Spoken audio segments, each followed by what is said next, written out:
Bueno, estamos con Alejandro Bongiovanni, que es abogado, que tiene un máster en Economía y en Ciencias Políticas y otro en Derecho y Economía, creo que dije bien. Vamos a hablar más o menos el tema del aborto, cuál es su perspectiva, cuál es las observaciones que puede hacer él, los argumentos que tiene para estar a favor o en contra, o las diferencias que pudiera tener con quizás otros referentes, las justificaciones, más que nada, claramente desde una perspectiva legal, porque por ejemplo, para una perspectiva, no sé, más médica o biológica, lo hablo con un biólogo. Pero bueno, me interesó hablar con vos, Alejandro, para poder tratarlo desde un aspecto más de las leyes. Y bueno, y ya que estás, si también quisieras hacer alguna observación sobre la economía, bienvenida. Qué lindo porque dijiste algo ahí que me permite meter la cuchara. Qué lindo porque hay que distinguir bien, y esto yo siempre lo digo cuando hablamos de este tema, u otros, el mundo del ser del deber ser, el mundo descriptivo del normativo. La ciencia, la medicina, informa, pero lo que valora es la filosofía política, el derecho, la filosofía jurídica. ¿Qué estoy diciendo con esto? Que cuando un médico valora, lo hace sin la autoridad del médico, lo hace en otros términos. O sea, no hay que tener a un médico como autoridad cuando habla de manera normativa, sí Claro, cuando habla de manera descriptiva, porque por ejemplo un médico me puede decir, mira, el tabaco genera esto en los pulmones, ok. Ahora, cuando me dice al tabaco hay que regularlo o hay que ponerle un impuesto, o sea, no está hablando como médico, está hablando en términos normativos. Por eso es claro. la famosa eh, falacia que, bueno, demostró Hume en su momento y que hoy en estos debates genera mucho quilombo, porque parece como que los médicos son la autoridad. Bueno, no, los médicos son la autoridad a la hora de escribir. A la hora de normativizar hay que hablar con filósofos, con abogados, con juristas, con sociólogos, etc. También con médicos, pero digo, ahí el delantal blanco no lo tienen puesto. Ahí están hablando como personas. Perdón si ya No, sí, es que la está bien la arruiné de observación. entrada. No, digo, está bien la observación, pero está bueno esto de, sí, de separar por facetas. Yo, de hecho, por eso estuve contactando a referentes de distintos ámbitos, porque si, por ejemplo, hablara solo con abogados, dejo afuera la parte biológica o la parte médica, que también es interesante hablar. Obvio, Estamos hablando de aborto, o la parte económica también, contacté economistas. obvio. Entonces, por eso está bueno, en este caso, hablar más desde el aspecto legal. Eh, entonces, lo que me parece interesante que para quien esté mirando esto, yo ya se lo pregunté a Alejandro y me dijo que sí, si quiere presentar más o menos de qué trata el proyecto. Lo aclaro porque si no queda como, qué guacho que sos, se lo tiraste. Como, bueno, No, listo, no, no. presentalo vos y yo Claro. me pongo a hacer otra cosa. Y aclarando que no, Básicamente, y aclarando ya de entrada que no es que este es el proyecto que yo promovería, ni mucho menos. A ver, este proyecto que creo que tiene varios puntos flacos, es algo mejor, alguito mejor, que el que andaba dando vueltas en la campaña de los verdes. Lo que plantea nuclearmente es que no es delito el aborto realizado con consentimiento de la mujer o persona gestante hasta la semana 14, inclusive del proceso gestacional. Esa es como la innovación más radical. ¿Qué pasa después de la semana 14? Dice el proyecto, dispuesto a partir de la semana 14, tiene derecho igualmente a decidir la interrupción del embarazo siempre que el embarazo fuese resultado de violación con requerimiento de declaración jurada, salvo que sea caso de niña menor de 13 años, o si estuviera en peligro la vida o la salud de la persona gestante. Viste que hay que decir persona gestante porque ahora decir mujer y queda como no sé, como muy discriminado. sí, sí, puede ser un chico trans que tuvo un embarazo porque biológicamente es mujer. Bueno, cuestión importante, objeción de conciencia, que fue una cosa que se discutió mucho en el proyecto del 2018. Acordate que para muchos de los más extremistas de los verdes no debería haber objeción de conciencia de ningún punto porque se trata de un derecho, entonces no puede haber ningún tipo de objeción de conciencia. Bueno, acá Claro, como que vos podían obligar al médico, digamos, a decir, bueno, tenés que hacer el aborto. No, pero yo no quiero, yo estoy en contra de eso, lo tenés que hacer igual. Eso era en 2018. Claro, hoy se permite la objeción de conciencia en términos individuales, te ponen algunos requisitos que son bastante razonables, pero queda todavía la cuestión de la objeción de conciencia institucional, que es todo un tema, porque obligar a que se practiquen abortos en el sanatorio Santa María de los Milagros de no sé qué, a mí me parece un poco violento, me parece francamente Claro, inmortal. quizás es un lugar que no está capacitado, a eso te referís, que no No, tiene lo no, no, no, necesario lo para digo hacerlo. ideológicamente, digo, mirá, Ah, se juntaron un ah, grupo de católicos, claro. fundaron un sanatorio que se llama el Sanatorio de la Inmaculada Concepción de la Virgen. Y nos vas a obligar a hacer algo que es radicalmente opuesto a nuestra ideología. Bueno, a mí me parece que se debería contemplar la objeción institucional. Por supuesto, los médicos, en tanto médico, tienen algunas obligaciones. Si te está entrando una persona que se te está muriendo y la forma de salvarle la vida por estos casos raros, por suerte son muy raros, de abortos que salvan vidas de mujeres, bueno, hacelo, lo tenés que hacer porque tenés una obligación, pero son casos muy...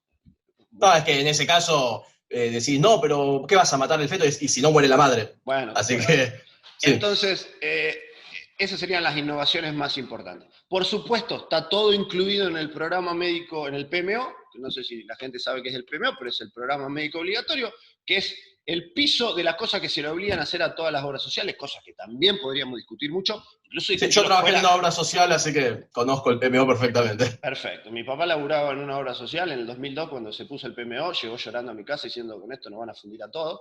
No lo fundieron a todos, pero fundieron a muchas chicas. ¿Por qué? Porque te obligan, porque acá el sistema de salud el sistema privado es una mentira, porque te gestionan las ganancias, te gestionan la cuota, te dicen todo lo que vos tenés que proveer obligatoriamente, entonces las obras sociales la verdad que no pueden, no tienen mucho margen de empresa privada. Pero bueno, dentro del PMO te ponen el tema del aborto, que hay que ver los costos y demás, pero bueno, de nuevo, para mí está mal, pero además deberíamos discutir todo el PMO como concepto, no solamente el tema del aborto. Y está también el tema de la no consejería. Hay algunos países, Alemania la tiene, por ejemplo, te da un periodo de cooling off en el que se trata de hacer una consejería para que la mujer pueda tener la mayor información posible y en algunos casos para comentarle los costos eventuales que puede tener el tema del aborto, que digamos, no es un paseo como lo plantea nadie. O sea, y acá lo loco es No. que tanto los verdes como los celestes a veces lo plantean como un paseo, los verdes casi celebrando que haya abortos en algunos casos, y los celestes con la irresponsabilidad de decir que la gente vaya a hacerse aborto y a tomar helado después como si fuese una cosa... tienen miedo de que, bueno, vamos a hacer un aborto, después hacemos un Starbucks y después nos juntamos a comer una pizza, no sé qué. Bueno, ni una cosa ni la otra, los abortos son intervenciones bastante gravosas, peligrosas, serias, tienen su costo como toda intervención. Hay en general, en algunas legislaciones, un periodo de consejería en donde se hace un cooling off, digamos, para que la mujer pueda decidir con la mayor información posible. Bueno, esto no se puso, se puso de manera medio ambigua, que se le va a tratar de dar toda la información posible, pero que en ningún momento, de ningún modo, ese periodo de información va a obstaculizar que el aborto legal se lleve adelante. ¿Es el proyecto razonable? Bueno, más o menos. Tiene algunas aristas que, insisto, para mí son más para molestar que para otra cosa, pero es más o menos. Ahora, ¿es el debate razonable? No. El debate del aborto en Argentina es de grupos enardecidos extremistas. Uno ve No, las es que, discusiones. perdón, a Sí, mí mismo me pasa que me dicen, bueno, ¿vos sos verde o celeste? claro, sí, sí. No, Y no no tengas no me dudas. siento que estoy de un lado o del otro, porque eso sería una falacia de falsa dicotomía. Es decir, o esto o lo otro. Y es que hay Exacto. cosas que me gustan de una, hay cosas que me gustan del otro. Digo, no estoy de acuerdo del todo con las dos cosas. Me dicen, no, vos tenés que estar de un lado sí o sí, te dicen. Y sí, eso Bueno, es algo que supongo que en el resto del mundo no es tan no, radical. Y acá sí.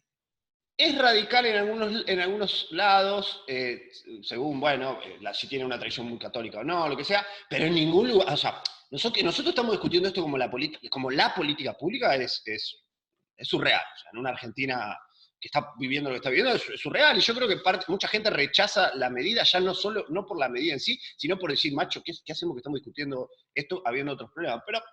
Pero bueno, no es un tema poco razonable. A ver, empíricamente en todo el mundo esto está más o menos solucionado por acá. O sea, vos tenés 5 países para los cuales el aborto es un homicidio y tiene que ser punido en toda circunstancia. República Dominicana, El Salvador, Nicaragua, Malta y por supuesto el Vaticano, el Estado Vaticano. Claro, son todos Eso súper sería. católicos. Claro, pero en el resto del mundo decís, bueno, mira, esto es un conflicto de intereses jurídicos, la protección de la vida es incremental, no es lo mismo un cigoto que un embrión, que un feto, que un bebé, hay distintas etapas de desarrollo y por ende distintas etapas de protección jurídica, el derecho de la mujer importa, por eso hay cierta colisión en algún momento, y lo vamos a resolver dentro de cierto marco razonable. Ni todo aborto es un homicidio, que es una frase completamente ridícula, que no tiene ningún asidero ni jurídico, ni empírico, nada. Yo creo que nadie realmente piensa así, solamente piensan así cuando están hablando de aborto, después dejan de hablar de aborto y se olvidan de esos genocidios. De hecho, tengo un amigo que escribió un libro fantástico sobre, es un amigo muy celeste que dice, todo aborto siempre es un homicidio. Escribió un libro fantástico sobre la historia de Estados Unidos.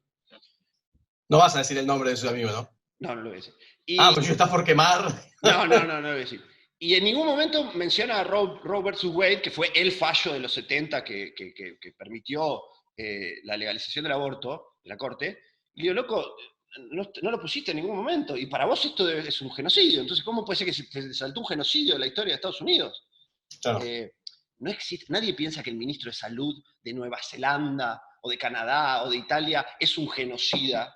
Y la verdad que si vos decís, cada aborto es un homicidio, bueno, entonces son países genocidas, porque permiten con su anuencia, con su permisividad, incluso con su fondo, que se realicen homicidios. Bueno, nadie lo piensa así.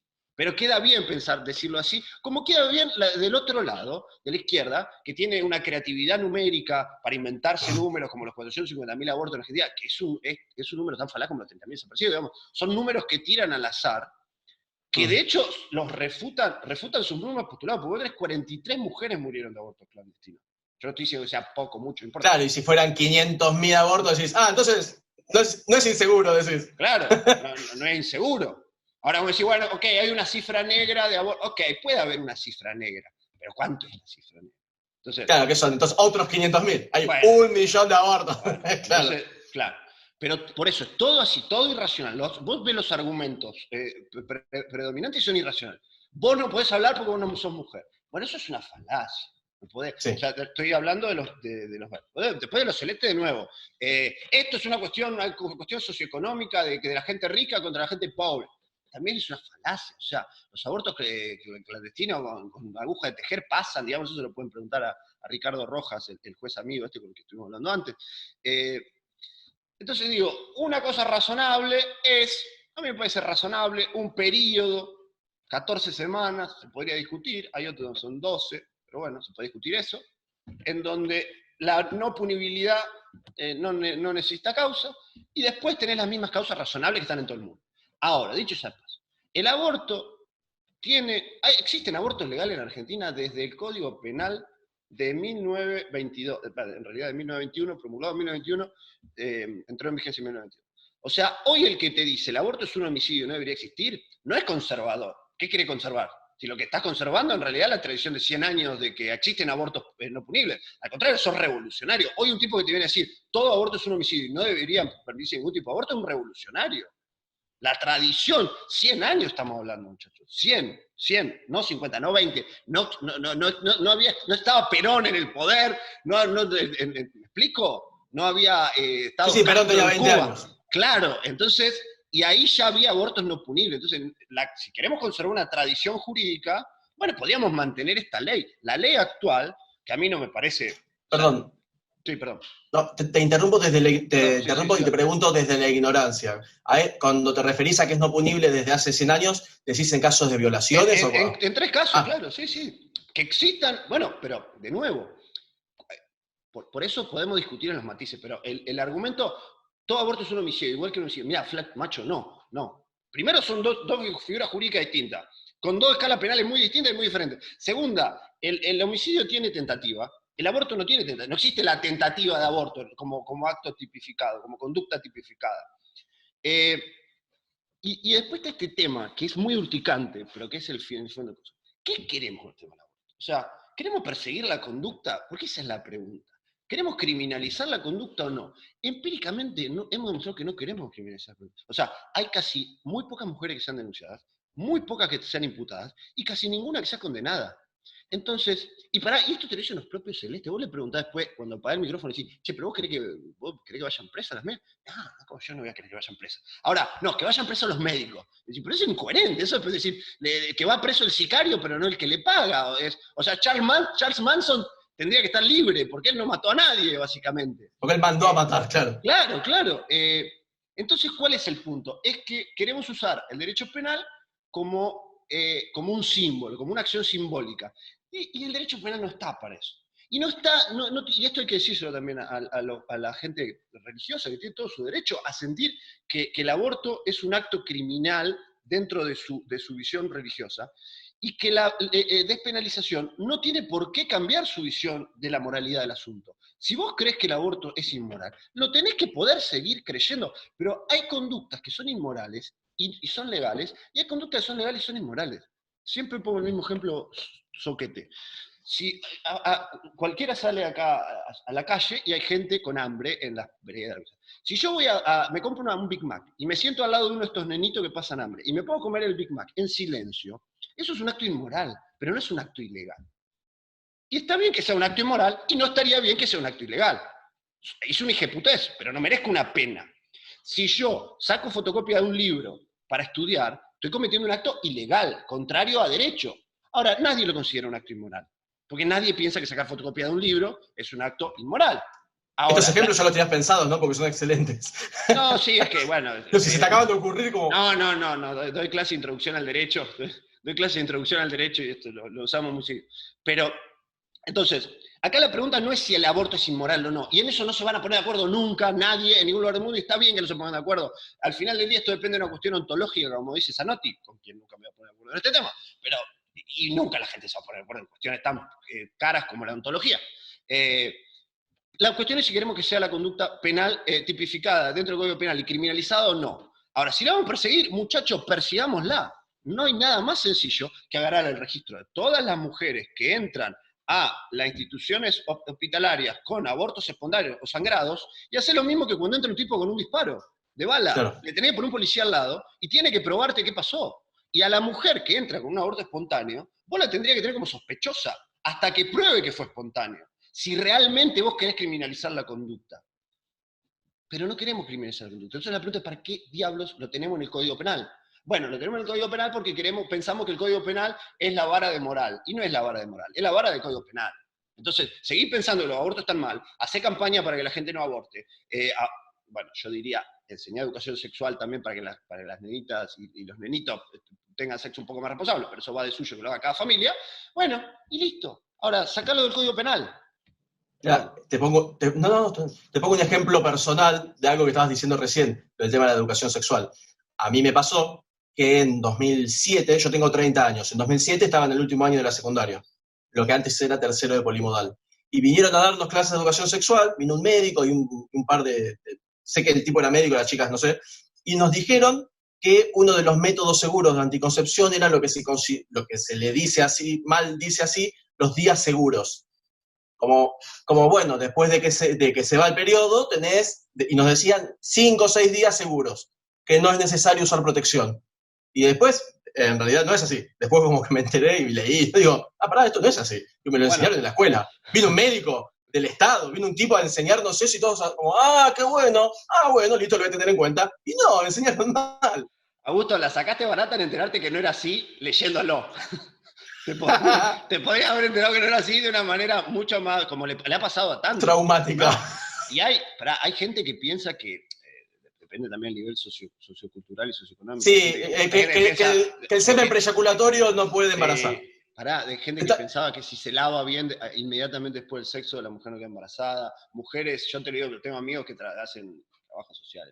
Mujeres que le dan las pastillas anticonceptivas al hombre.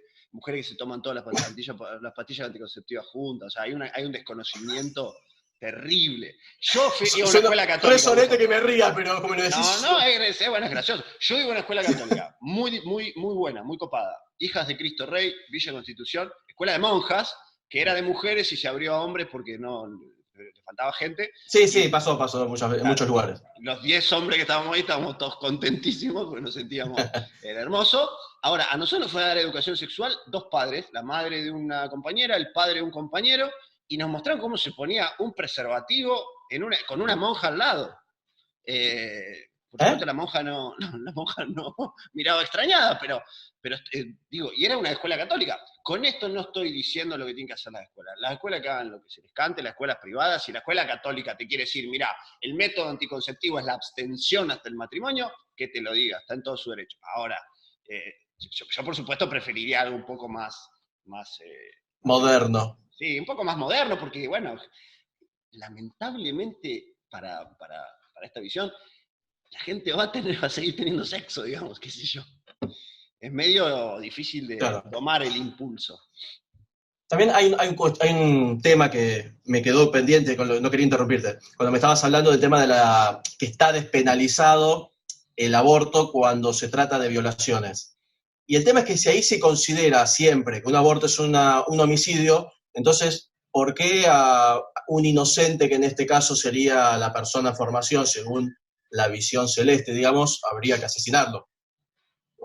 Porque su padre era violador, entonces él merece morir. Entonces, digo, desde hace 100 años que eso es así, y eso, no sé, nunca escuché cuestionamientos sobre eso. O sea, no escuché cuestionamientos del bando celeste diciendo, también habría que prohibir que se puedan hacer abortos de mujeres violadas. Y no sé, ¿se entiende, no? Pero hay celeste que creen que por supuesto, que la mujer violada no tiene derecho a un aborto. Pero no se promueve algo para que eso deje de ser así, o yo no escuché que lo promuevan y que intenten que se cambie la ley. Bueno, ya, ahora te entendí el punto, no te lo había entendido. Vos decís, ¿por qué en todo este tiempo no fueron, claro, ¿por qué no fueron por 100 más? años. Claro, totalmente. Bueno, o sea, es que... Si hace 100 años que piensan que eso es un homicidio, porque... Es excelente, el punto es excelente, Augusto, realmente excelente, porque alguna vez lo planteé también. Es que esto es una cuestión, no voy a decir de moda, pero esto es una cuestión muy identitaria de los últimos años. Esto no le importaba a nadie, hermano. Es como decías, 100 años permitiendo abortos por violación y abortos por ¿qué dice? ¿Que se está cortando eso? O por abortos terapéuticos. Y bueno, y no importaba. Hoy se convirtió en una cuestión identitaria. Y a mí me parece un poco trágico que genera una cuestión identitaria. A mí me da un poco de tristeza ver tantos chicos, sobre todo, que arrancan su identidad diciendo, hola, me llamo Juancito, no sé qué, soy Celeste y defiendo las dos vidas. O soy Marta del Trébol y será ley. Bueno, qué sé yo, por ahí. Y aguanta Alberto también. Claro. Yo con mi página, sí, claro. No, ¿sabés cómo veo eso? Sí, total. Entonces es un diálogo de gente irreconciliable, que son minorías intensas, son minorías intensas. El sentido común va más por otro lado. O sea, vos le decías al sentido común, che, hay que meter preso a una mujer que abortó, y no sé, me resulta un poco extraño. Pero bueno, vos ves, por ejemplo, los discursos del Congreso, los de 2018 yo me vi como 9 horas de discurso del Congreso, y el 15% era interesante, eran tipos muy interesantes. El resto era la actriz que va a hablar Sarasa, el otro, el monseñor no sé qué que va a hablar Sarasa, y es muy aburrido. Sí. Y te quería hacer una pregunta. Dale. Que según la Constitución, el artículo 75, inciso 22, dice que los pactos y convenciones tienen un rango institucional, que están por arriba de las leyes, sí. Y la Convención Americana de los Derechos Humanos, en su artículo 4, inciso 1, me lo aprendí, no es que me lo sepa, porque hay gente que después dice, ¡ay, qué memoria que tenés! ¡Ay, que me acordaba de eso!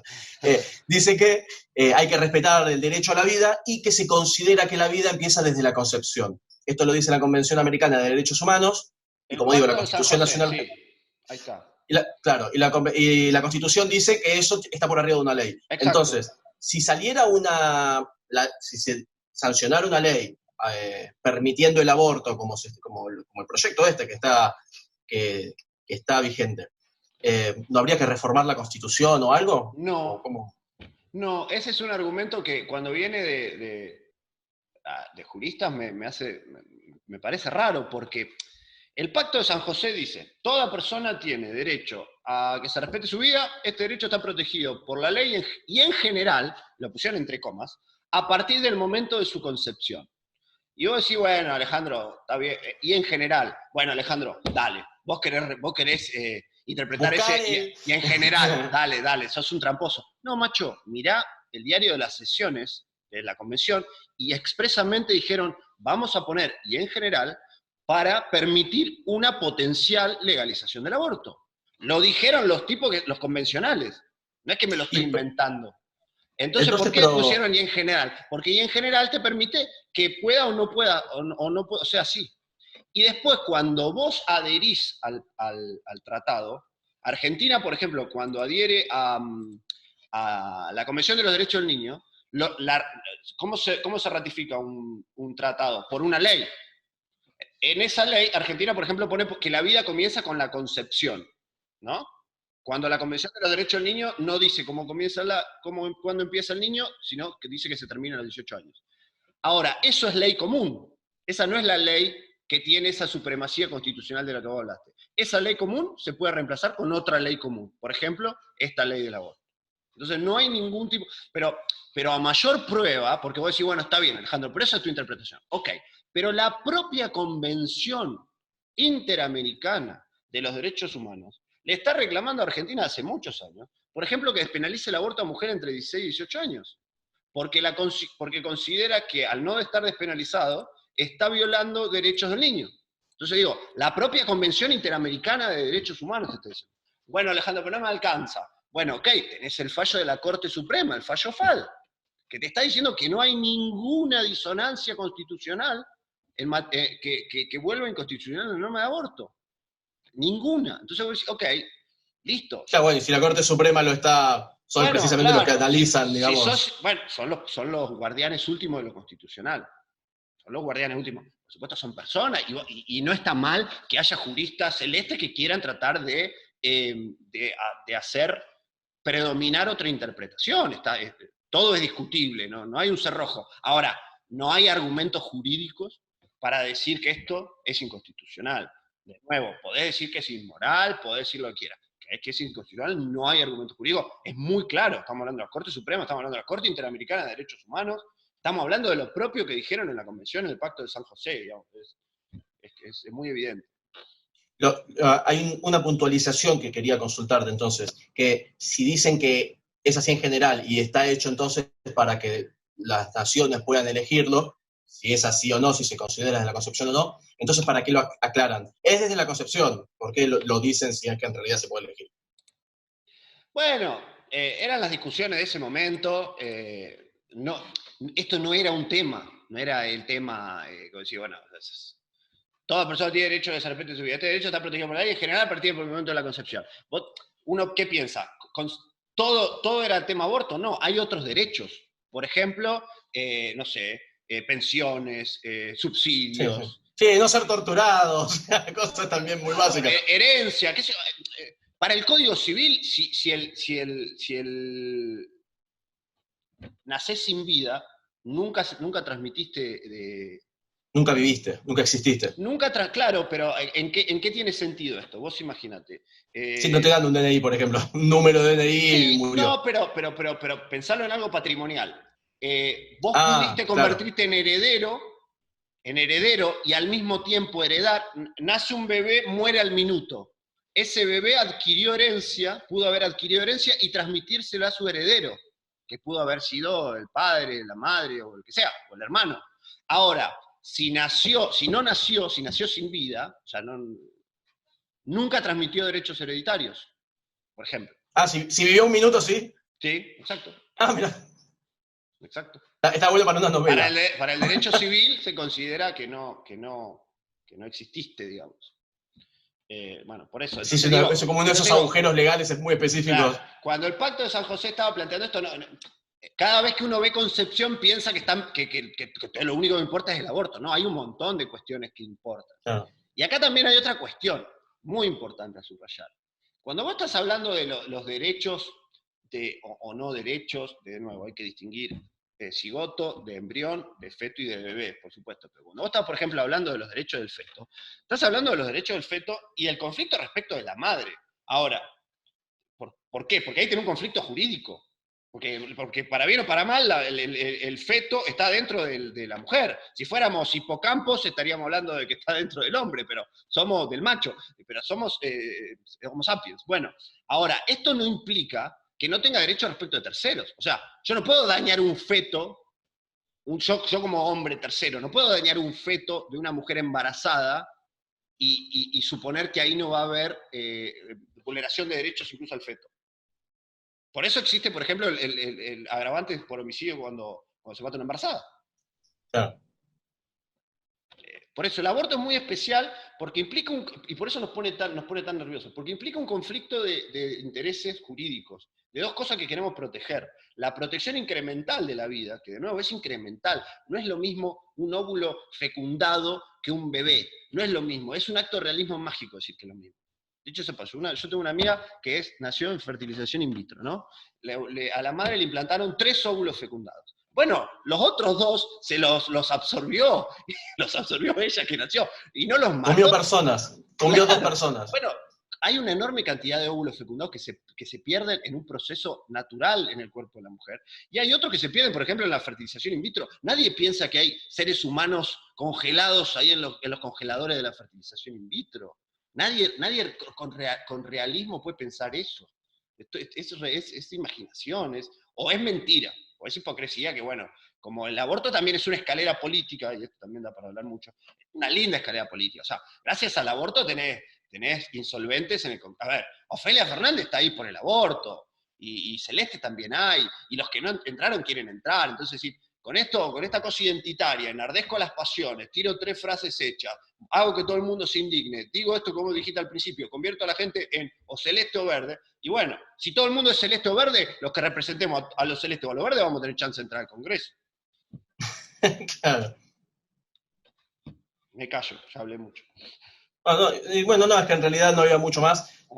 Ahora podríamos ponernos a debatir de otras facetas y qué sé yo, pero ya ahí no sería tanto, quizás desde un punto de vista profesional. Sí, si querés agregar algo desde el aspecto económico, siendo que tenés maestrías sobre economía, no, pero bueno, eso a mí está me parece que Argentina no. O sea, no está en una posición para estar... de nuevo, esto a mí me parece que el tema es interesante, siempre me ha interesado, aunque es un tema fascinante para cualquiera que le interese las ciencias sociales, la filosofía, es un tema interesante. Ahora, es un tema inoportuno, completamente inoportuno. A mí me parece, digo, hay gente que se estuvo fundiendo de brazos cruzados.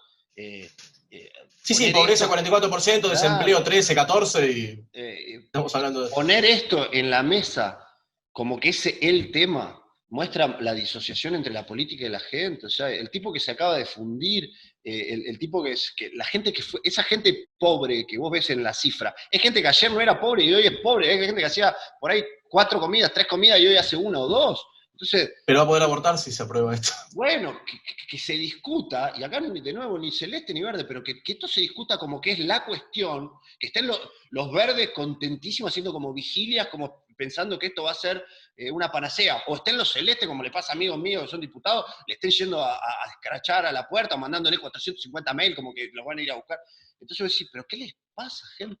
No hay otros temas más importantes. Entonces me parece completamente inoportuno. Ahora, bueno, lo sacás de esa abstracción y decís, ok, ¿Argentina tiene plata para pagar estas cosas? No, pero también es cierto que pagamos todo, digamos. Y el PMO es algo que alguna vez los liberales tendrían que hablar. O sea, porque si yo te digo, che, ¿por qué tengo que pagar aborto de alguien que no sé qué? Ok, también te puede decir, bueno, ¿por qué tengo que pagar por tratamiento de adicciones de alguien que fue irresponsable? ¿O por qué tengo que pagar por problemas asociados a la obesidad, que son la mayoría de las enfermedades, de gente que no controló su peso? Bueno, entonces, el gran problema en Argentina es el PMO, pero algo de lo que hablamos poco, qué sé yo. Eso es solamente eso en materia económica.